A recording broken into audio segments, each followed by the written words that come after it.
The 5th of April, 1531. Smithfield Market in London is packed with humanity.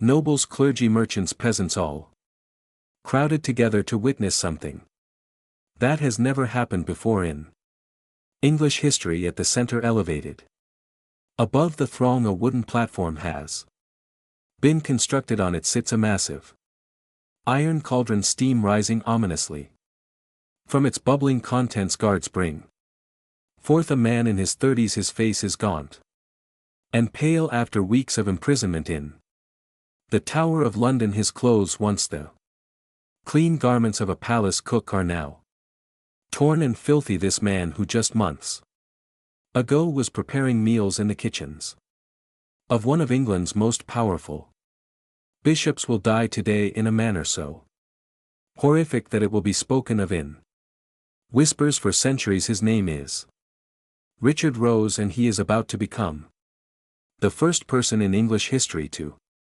be officially boiled alive within 2 hours. His agonized screams will echo across London, so terrible that even the hardened executioner will weep. His tortured cries will be heard from London Bridge to the Tower itself, creating a sound so inhuman that mothers will cover their children's ears and grown men will vomit in the streets. But Richard Roose's death will achieve something far more significant than mere spectacle. His screams will literally change the law of England forever. They will mark the birth of what historians call the cruelest punishment ever devised by an English monarch, a law so barbaric that it will be quietly abandoned within years, too extreme even for the brutal Tudor age to understand how a simple cook came to suffer the most agonizing death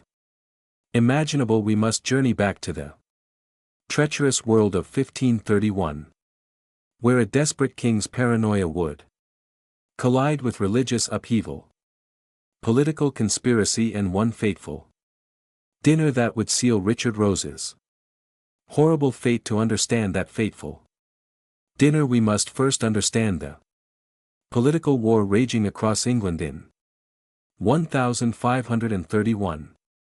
Henry VIII had been on the throne for over 20 years, yet his greatest obsession remained unfulfilled. He desperately needed a male heir, and his wife, Catherine of Aragon, had failed to provide one. Their only surviving child was Mary, a daughter who in Henry's mind could never secure the Tudor dynasty. The king's solution was radical divorce.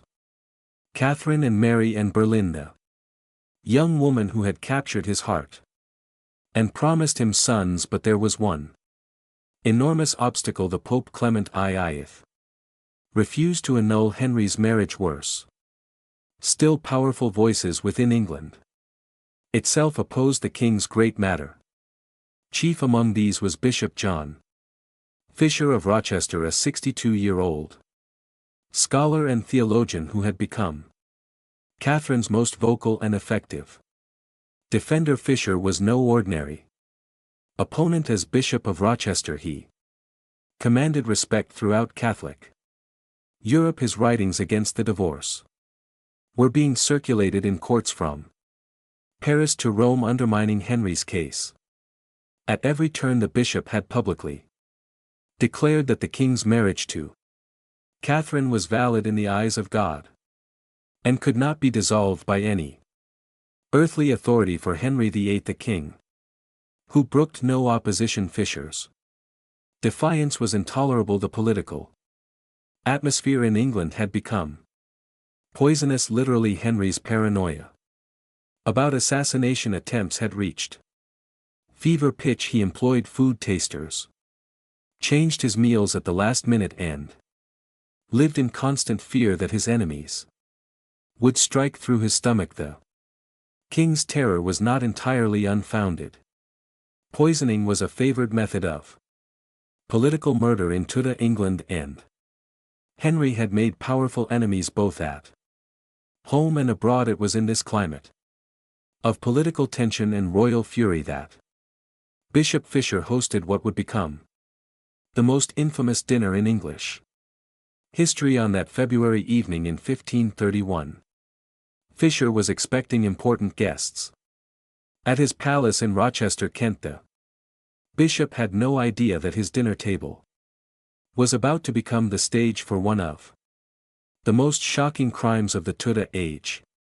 Richard Roose was the head cook at Fisher's palace, a position he had held for years with competence and apparent loyalty. By all accounts, Roose was a trusted member of the bishop's household, who had never given his employers any cause for concern. He was responsible not only for feeding Fisher himself but also for preparing meals for the stream of important visitors who came to seek the bishop's counsel and support on that February evening in 1531. Bishop Fisher was expecting important guests for dinner. The meal being prepared was simple but substantial: a hearty porridge or soup, the kind of fare that would warm important men on a cold winter night.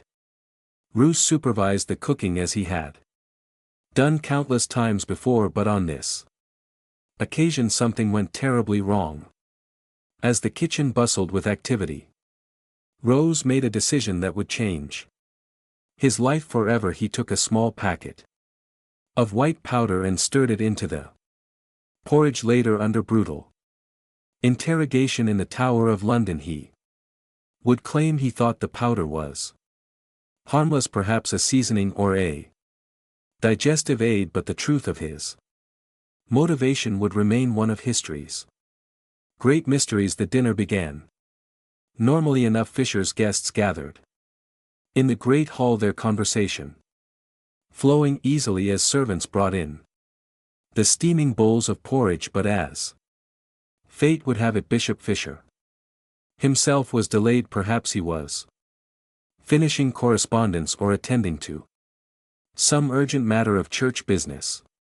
That delay almost certainly saved his life. Within minutes of eating, the guests began to feel violently ill. What started as slight discomfort quickly escalated into agony. Men who had been laughing and talking moments before were now doubled over in pain, their faces contorted in anguish. The symptoms were unmistakable: violent vomiting, excruciating stomach cramps, and convulsions that wrecked their bodies. Panic spread through the palace like wildfire.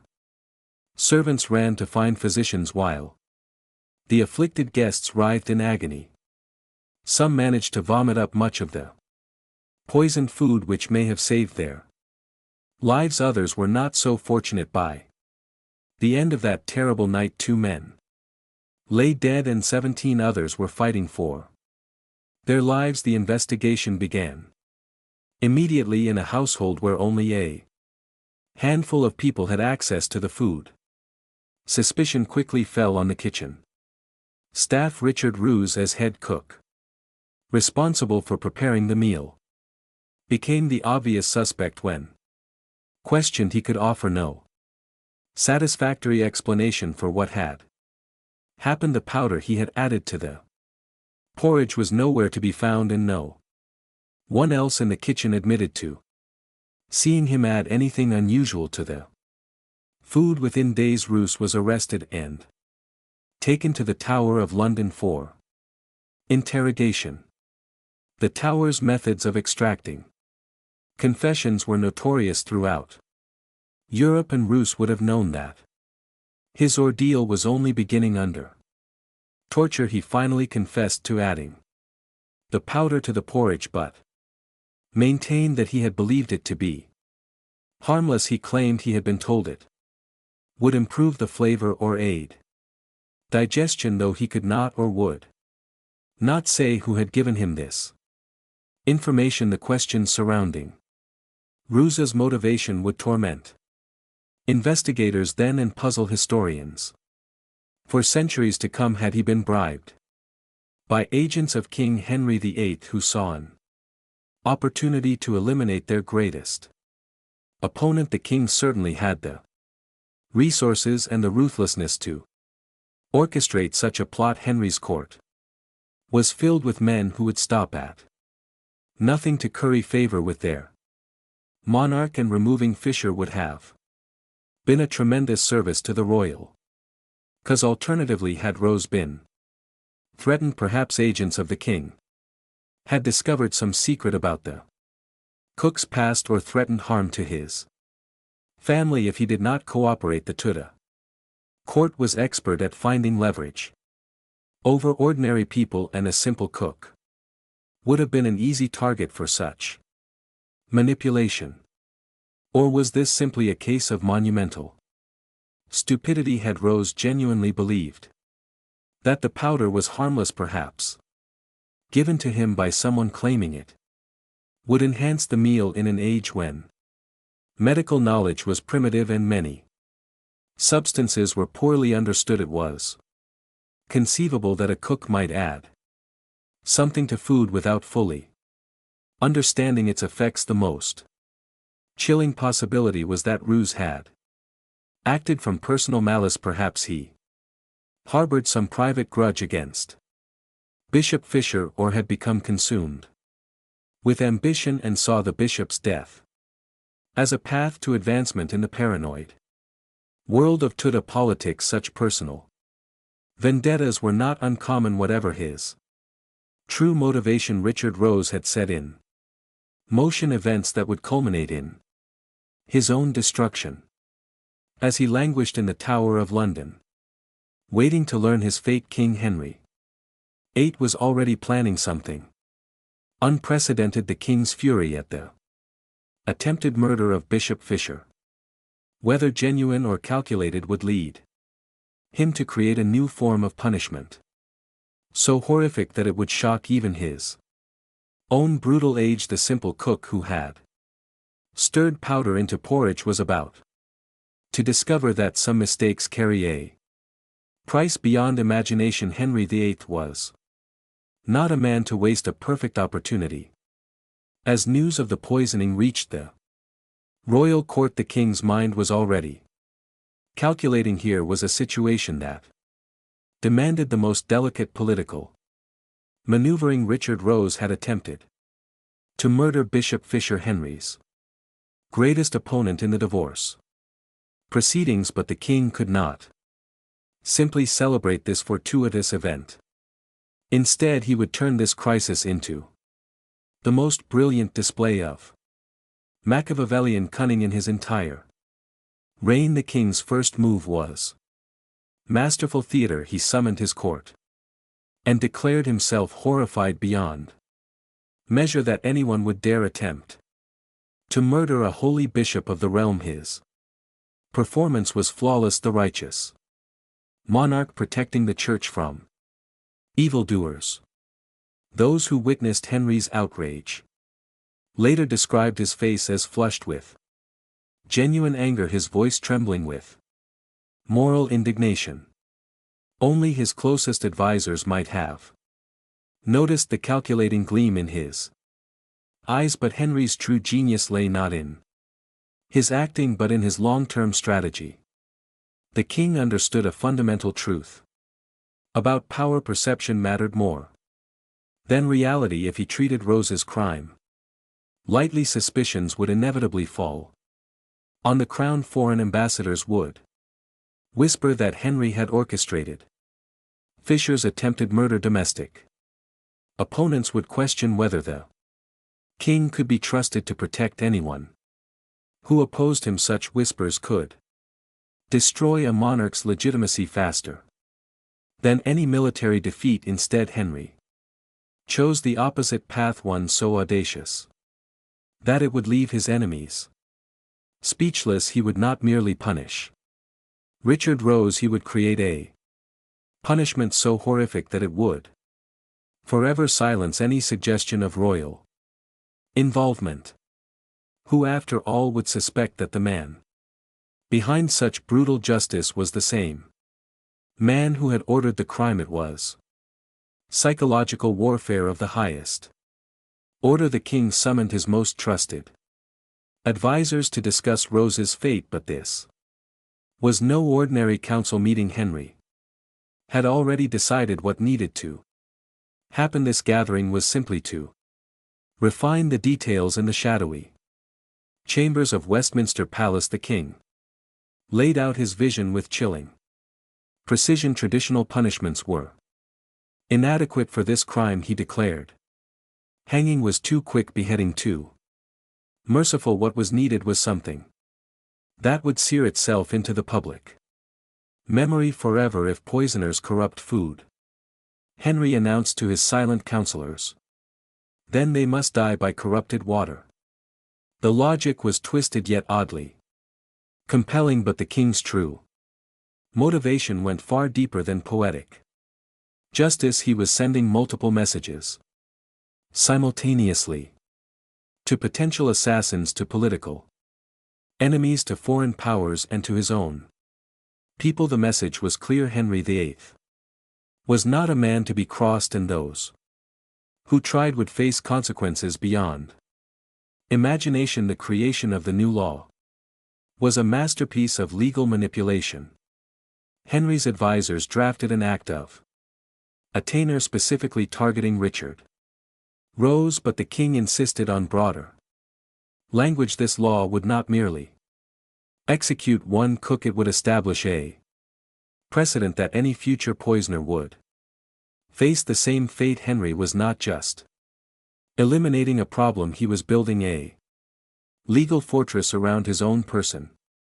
Anyone who might consider using poison against the king would now know exactly what awaited them. The legislation was rushed through Parliament with breathtaking efficiency. Henry had learned to use fear as effectively as any weapon. Members of Parliament, already cowed by the king's growing tyranny, understood the subtext perfectly. This was not really about Richard Roose.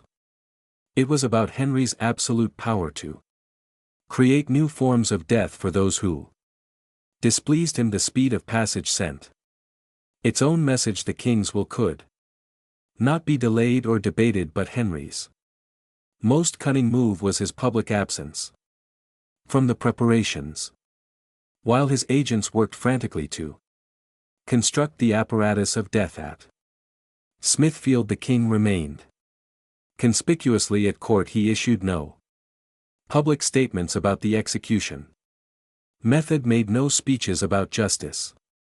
This calculated distance served a dual purpose. It allowed him to deny personal involvement in the cruelty while ensuring that the horror would be associated entirely with the crime itself, not with royal vindictiveness. The construction at Smithfield proceeded under Henry's indirect but careful supervision. A massive iron cauldron was procured, its size calculated to maximize both suffering and spectacle. The engineering was precise. The victim needed to be lowered slowly enough to prolong agony, but the fire had to be maintainable for hours. Every detail was planned with the same attention that Henry gave to military campaigns or diplomatic negotiations. The executioner chosen for this task, Thomas Catwell, reportedly wept when told what he would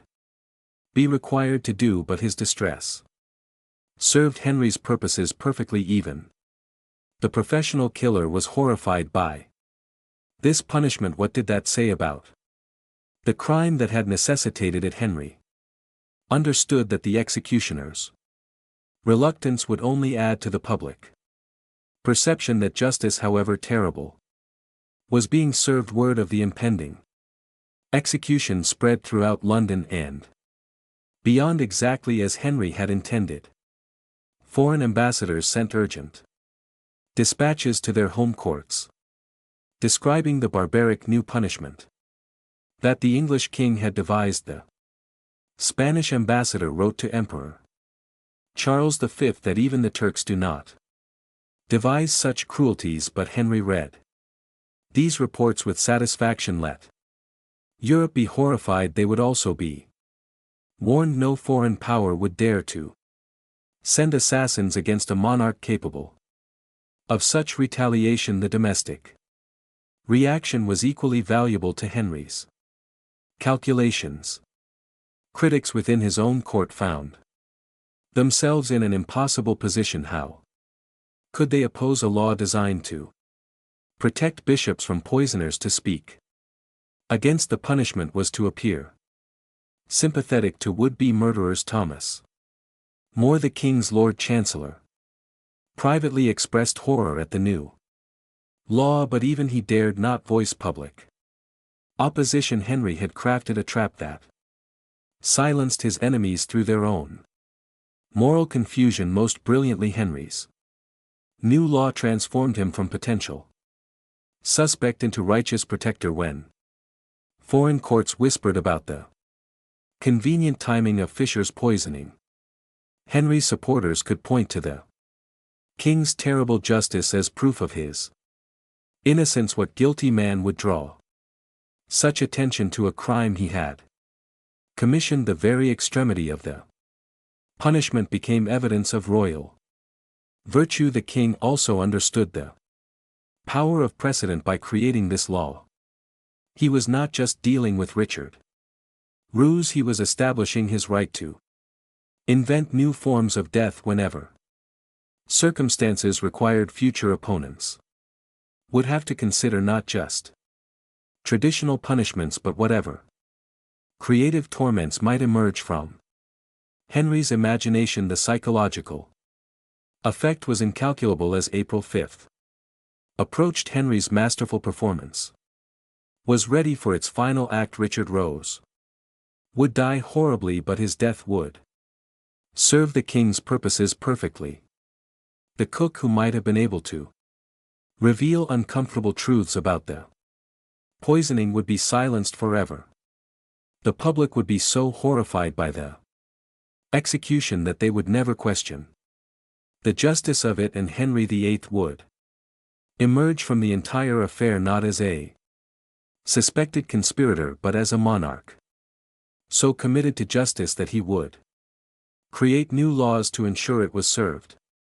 The king who had perhaps ordered Fisher's murder was about to become the king who had delivered the most terrible justice in English history. For attempting that same murder, it was political theater of the highest order. And Richard Roose was about to play his final unwitting role in Henry's carefully orchestrated spectacle. The morning of April 5, 1531 dawned cold and misty over London. By sunrise, crowds were already gathering at Smithfield Market, drawn by the promise of witnessing something that had never been seen before in English history. Word had spread throughout the city and beyond.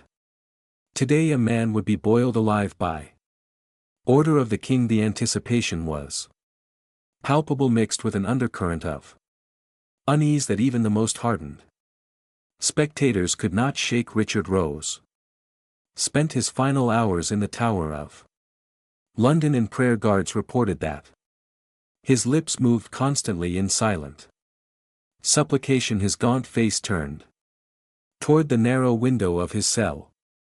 Whether he fully comprehended the horror that awaited him is unclear, but he certainly understood that this day would bring suffering beyond human endurance. As dawn broke, the guards came for him, and the cook who had once prepared meals for a bishop began his final journey through the streets of London. The procession from the Tower to Smithfield was unlike any the city had ever seen. Roose, barely able to walk after weeks of imprisonment and interrogation, was placed on a cart surrounded by armed guards. The crowds that lined the streets were strangely subdued. Public executions usually drew large crowds, but something about this particular death seemed to dampen even the most curious onlookers. Many spectators crossed themselves as the cart passed, while others simply stared in horrified fascination at Smithfield. The apparatus of death awaited. The massive iron cauldron dominated the wooden platform, steam rising from its bubbling contents like Some hellish altar the fire beneath had been burning since before dawn, tended by executioner's assistants who fed it constantly with wood to maintain the rolling boil. The pulley system hung ominously above its ropes and chains, ready to lower a human being into liquid agony with calculated precision. Thomas Catwell, the executioner assigned to carry out this unprecedented sentence, stood beside the platform with tears already streaming down his weathered face. This was a man who had dispatched dozens of criminals without a tremor, who could behead a traitor or hang a murderer with professional detachment. But the sight of that bubbling cauldron had broken something inside him when he spoke his final words to the crowd. His voice cracked with emotion he could no longer contain. The crowd had swollen to an estimated 5,000 souls, packed into every available space around the execution platform. Nobles in their finest cloaks stood shoulder to shoulder with common laborers. Merchants abandoned their stalls, and even children perched on their fathers' shoulders for a better view. But as the moment approached, the initial excitement began to curdle into something else entirely. The very air seemed heavy with dread. Richard Roose was brought to the platform, his legs barely supporting his weight. The weeks in the tower had taken their toll. His face was hollow, his body trembling from more than just the cold morning air. When invited to speak his final words, his voice was barely audible above the crackling of the fire below. He maintained his innocence, once more claiming he had never intended harm to anyone, that the powder he had added to the porridge was meant to be harmless. Whether the crowd believed him or not, many were moved by the obvious terror in his voice. What followed would be seared into the memory of everyone present. Roose was bound with ropes and attached to the pulley system, his feet positioned directly above the bubbling water. The executioner, his face wet with tears, began to lower the condemned man slowly, feet first, into the cauldron. The moment Roose's feet touched the boiling water, his screams began sound so inhuman and terrible that they could be heard across London Bridge and beyond. The first 15 minutes were the worst. Roose's agonized cries echoed off the buildings surrounding Smithfield, a sound that seemed to pierce the very soul of every listener. Many in the crowd began to vomit, others fainted outright, and some simply turned and fled. Mothers covered their children's ears and dragged them away, while grown men wept openly at the horror they were witnessing. The executioner himself was sobbing as he worked the pulley, forced to continue the slow descent despite his obvious revulsion. As more of Roose's body entered the boiling water, his struggles became more frantic. He attempted to climb the ropes that held him, his hands grasping desperately at anything that might pull him from the liquid hell below. The crowd watched in stunned silence as a human being fought against an inevitable and terrible death, his thrashing sending splashes of scalding water over the platform. The Spanish ambassador, present to witness English justice firsthand, would later write that even the Turks do not devise such cruelties. The middle period of the execution brought a different kind of horror. Roose's screams gradually weakened as shock and pain overwhelmed his system, but he remained conscious, his eyes wide with an agony beyond description. The crowd's initial fascination had completely transformed into revulsion and terror. Many spectators were now actively calling for mercy, begging the executioner to end the man's suffering. But the law was clear: the punishment must continue until death.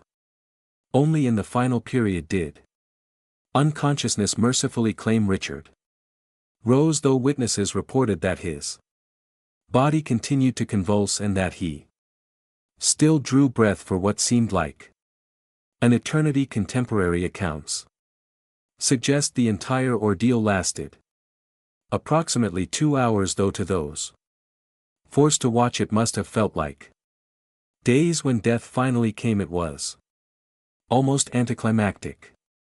The thrashing simply stopped and the executioner wept as he confirmed that England's first official victim of boiling alive had finally found peace. The immediate aftermath was unlike anything Smithfield had ever seen.